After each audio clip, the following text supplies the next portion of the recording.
pensamento clássico, né, eleitoral, é bom para o Lula, né? Uma semana se passou, uma semana que ele continuou na liderança e o Bolsonaro não conseguiu diminuir essa vantagem, né? Aliás, esse estudo que a Deise está citando é interessante, porque ele contrasta com... Ele contrasta não, ele vai totalmente nessa direção contrária à célebre frase do Duda Mendonça: quem bate, perde, né? Parece que talvez no mundo atual e dentro da nova dinâmica da política mundial, de muito confronto, muita polarização e redes sociais, segundo a Deise, esse estudo que ela citou, quem bate pode se dar bem. Mas o Duda falava isso, mas ele batia também na propaganda dele. Era forma de bater. Para os outros não baterem, né? O Duda Mendonça é um gênio do marketing político, era um gênio, mas essa dele tinha um pouquinho daquela malandragem do Duda. Sim. Serve para contar a história. Quem bate, perde, mas tinha umas eleições que ele sapecava uma pancada. Aquele que criou o Lulinha Paz e Amor em 2002 foi justamente para suavizar o Lula. E aí ele pegou e se saiu. E o Serra, naquela eleição, bateu muito na Rosiana e no Ciro. E aí isso custou para o Serra uma antipatia que a Deise citou, que, de fato, muita propaganda negativa clássica pode atrair para quem está agredindo, né, um sentimento negativo. Mas, enfim, só um parênteses aqui para falar do Duda.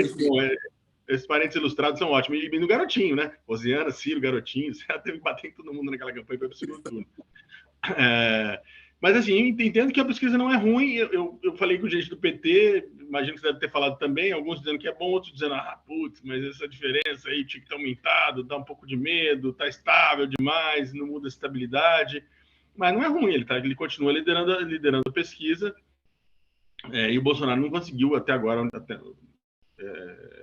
é óbvio, né, olhando aí os números, não conseguiu criar um fato capaz de dar uma reviravolta nessa eleição. E ele precisa criar. Não adianta. E é para dar medo mesmo, porque 6 pontos percentuais em votos válidos, assim, é uma diferença boa, mas não é algo que em 2 semanas não possa ser revertido, ainda mais se tiver uma chegada. E a gente viu a onda de fake news que o Bolsonaro fez na véspera do primeiro turno e medidas que adotou, né? O PT entrou nesse segundo turno, eu também falei com algumas pessoas lá, a coisa da guerra de rejeições. Eles acham que está dando certo no horário eleitoral, mostrar, criticar o Bolsonaro, criticar o governo dele, que vai precisar fazer isso até o final, que no debate vai ter que fazer isso, que não vai ter jeito.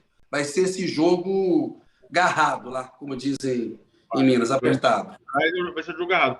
Agora, de qualquer forma, quem tem que virar o jogo, já que estamos falando aqui uma coisa mais futebolística, é o Bolsonaro, né? Não é o Lula. Ele tem que se manter na primeira posição e ele está se mantendo. Então, por mais que seja difícil, que demonstre estabilidade, que dê medo, a gente vai analisar melhor esses números, né, e tal, mas assim, o Lula está na frente, isso é fato.